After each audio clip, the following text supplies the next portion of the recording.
पुरुष के साथ संबंध बनाने से स्त्री को कौन सा पाप लगता है? मित्रों, तब भगवान शिव कहते हैं, हे नारद मुनि, आप अपनी शंकाओं को निसंकोच होकर कहे, मैं अवश्य ही आपकी शंकाओं का निवारण करूंगा।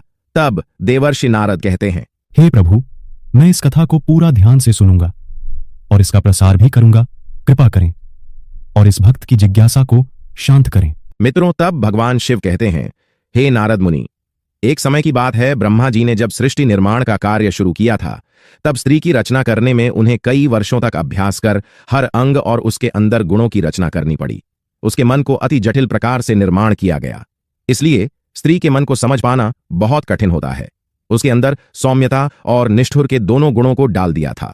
उसी प्रकार से उन्होंने स्वयं के शरीर से एक कन्या भी उत्पन्न की थी, जिसका नाम अहिल्या था। यह वही कन्या है जिसको मिले श्राप के कारण आज कई सारी स्त्रियां पराय पुरुषों के साथ अनैतिक संबंध बना रही हैं।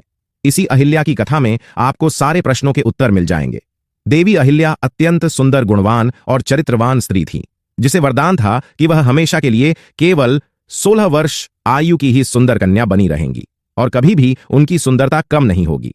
फिर एक दिन जब ब्रह्मा जी ने उसे शिक्षा प्राप्त करने हेतु महर्षि गौतम के आश्रम में भेज दिया था, वह कन्या इतनी सुंदर थी कि उसे सारे संसार के देव और दानव अपनी पत्नी बनाने की इच्छा रखते थे। किंतु जब मुनि गौतम के आश्रम में अत्यंत सुरक्षितता में शिक्षा ग्रहण करने के बाद जब उसे आर्षि गौतम ने वापस ब्रह्मा जी के पास भेजना चाहा, तो उनके मन की पवित्रता को देख ब्रह्मा जी ने अहिल्या का विवाह मुनि गौतम के साथ करा दिया, यह कहकर कि आपके जैसा योग्य वर पूरे संसार में नहीं है।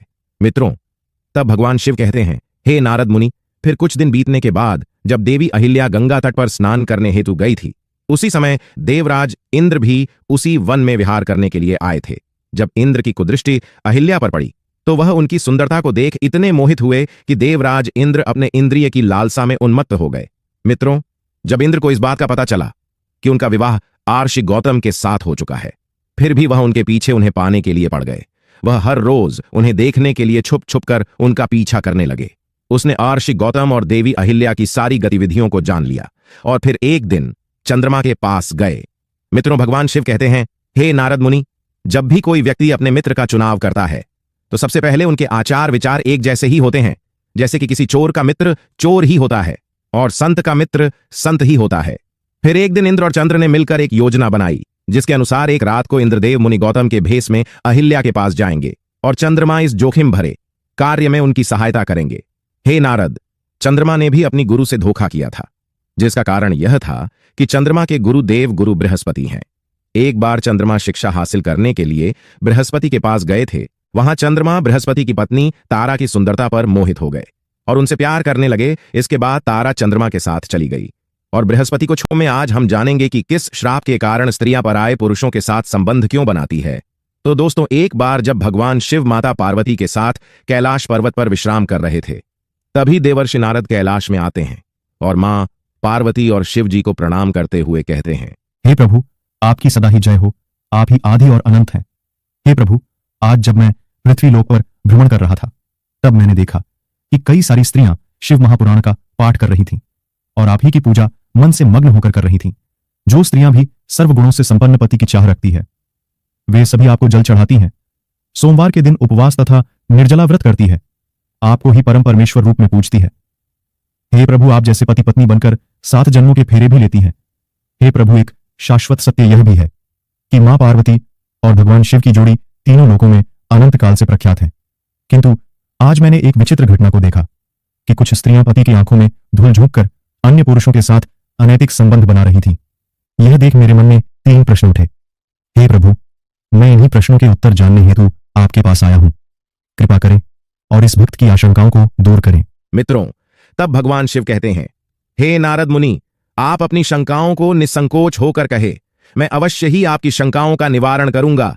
तब देवर्षि नारद कहते हैं, हे प्रभु, मेरा पहला प्रश्न है कि किस श्राप के कारण स्त्रियां पराये पुरुषों के साथ संबंध बनाती हैं। मेरा दूसरा प्रश्न है कि पति से धोखा करने वाली स्त्री के साथ क्या होता है। और तीसरा प्रश्न है, पति के अलावा छोड़ दिया चंद्रमा को भी इसके फल स्वरूप श्राप मिल चुका था। मित्रों, भगवान शिव कहते हैं, हे नारद मुनि, फिर एक दिन की बात है। देवराज इंद्र और चंद्रमा की योजना अनुसार इंद्र ने महर्षि गौतम का तथा चंद्रमा ने एक मुर्गे का रूप धारण कर लिया और वे दोनों ही आशी की कुटिया के पास पहुंचे। अभी रात्रि का दूसरा पहर समाप्त होने ही वाला था कि तभी मुर्गा बने चंद्रमा ने बांक लगा दिया, जिस कारण से मुनि गौतम की आंख खुल गई और वे उठकर गंगा में स्नान करने हेतु घर से बाहर निकल गए। वहीं दूसरी तरफ महर्षि गौतम बने देवराज इंद्र ने अहिल्या की कुटी में प्रवेश किया। तभी देवी अहिल्या को संदेह हुआ और वे कहने लगी, हे स्वामी, आप तो अभी अभी स्नान करने हेतु गए थे, फिर इतनी शीघ्रता से वापस लौटकर क्यों आए हैं? कोई समस्या है तो आप मुझसे कहिए। तभी मुनि रूप धारण करने वाले इंद्र बोले, हे देवी, मेरे मन में काम वासना जाग उठी है, आप इसे शांत कीजिए, फिर मैं स्नान पूजा आदि कार्य करने हेतु चला जाऊंगा। अपने पति को ऐसे व्याकुल देख देवी अहिल्या शर्माते हुए बोली, हे स्वामी, अभी तो प्रातः काल है, इस समय मुझे काम क्रीड़ा करना ठीक नहीं लगता। किंतु इंद्र ने अहिल्या को अपने पतिव्रता धर्म की कसम दिलाते हुए उन्हें शारीरिक संबंध बनाने पर मजबूर किया। मित्रों, भगवान शिव कहते हैं, हे नारद मुनि, दूसरी तरफ जब आर्षि गौतम स्नान करने हेतु जब गंगा तट पर गए तो उन्होंने देखा कि कोई भी अन्य व्यक्ति वहां पर नहीं था और काफी समय बीत जाने के बाद भी वहां गहरा अंधेरा छाया हुआ था। उन्हें जब किसी अनहोनी का आभास हुआ तब वे शीघ्रता से अपने घर वापस आए और उन्होंने देखा कि कोई अन्य व्यक्ति उनके जैसा भेष बनाकर उनकी ही पत्नी के साथ भोग विलास कर रहा है। आर्षि गौतम को देख अहिल्या और देवराज इंद्र अचरज में पड़ गए तथा शर्म के मारे दोनों ने झुक्की नजर से अपने वस्त्र परिधान किए। तभी ऋषि गौतम को अपनी पत्नी की ऐसी हालत देख उन्हें बहुत गुस्सा आया और वे बोले, हे दुष्ट नारी, आज तुमने अपना पतिव्रता धर्म खंडित किया है। अभी इसी क्षण में तुम्हें त्याग देता हूं। तुम्हें अपने और पराये पुरुष में कुछ भी भेदभाव महसूस नहीं हुआ है। तुमने देवी होकर भी ऐसा घृणित और सामाजिक निंदनीय कार्य किया है।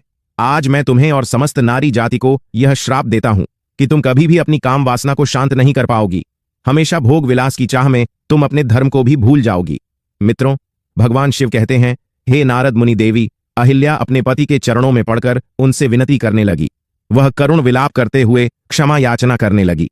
फिर वे अपनी पत्नी से बोले, हे अहिल्या, तुमने आज न केवल अपने पतिव्रता धर्म को भंग किया है, बल्कि तुमने एक गुरु का भी भयंकर अपमान किया है, जिससे मुक्ति मिलना असंभव है। मित्रों, तभी देवी अहिल्या ने अपनी दिव्य शक्ति से ब्रह्मा जी का आह्वान किया, किंतु दूसरी तरफ उन्होंने श्राप देते समय बोला कि तुम्हारा शरीर हमेशा हमेशा के लिए पाषाण का बन जाएगा।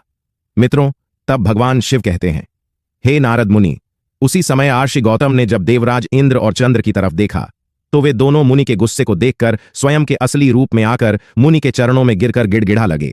लेकिन गौतम ऋषि ने अपने उसके सारे पुण्य कर्म शून्य हो जाते हैं।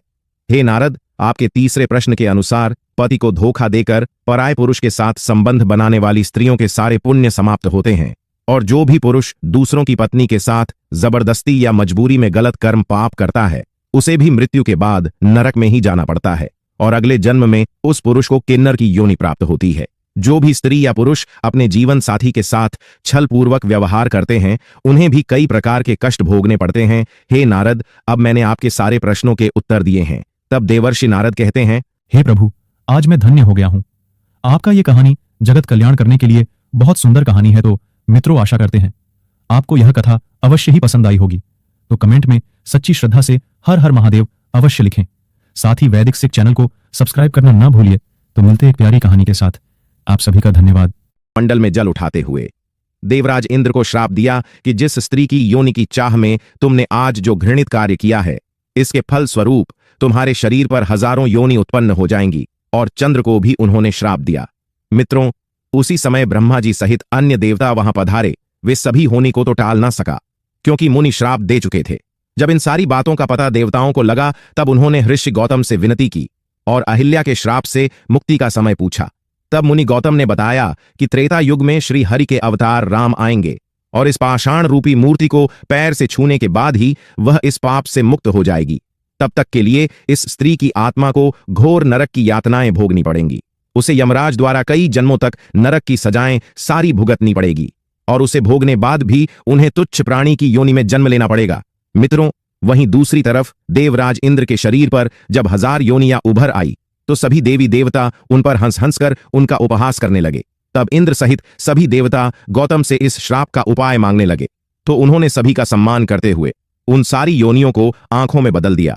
मित्रों, शिव जी कहते हैं, हे देवर्षि नारद, अब आपको समझ आया होगा कि आखिर किस श्राप के कारण स्त्रियां पराये पुरुषों के साथ संबंध बनाती है और जो भी स्त्री दूसरे पुरुषों के साथ भोग विलास करती है उसे कई वर्षों तक नरक की सजाएं भोगनी पड़ती हैं। जो भी स्त्री अपने पतिव्रता धर्म का पालन करती है उस पर मेरा आशीर्वाद बना रहता है। अगर कोई स्त्री जाने अनजाने में यह पाप करती है तो उसे घोर नरक की सजाएं भोगनी पड़ती है और किसी भी प्रकार के व्रत तप और उपवास का फल प्राप्त नहीं होता है।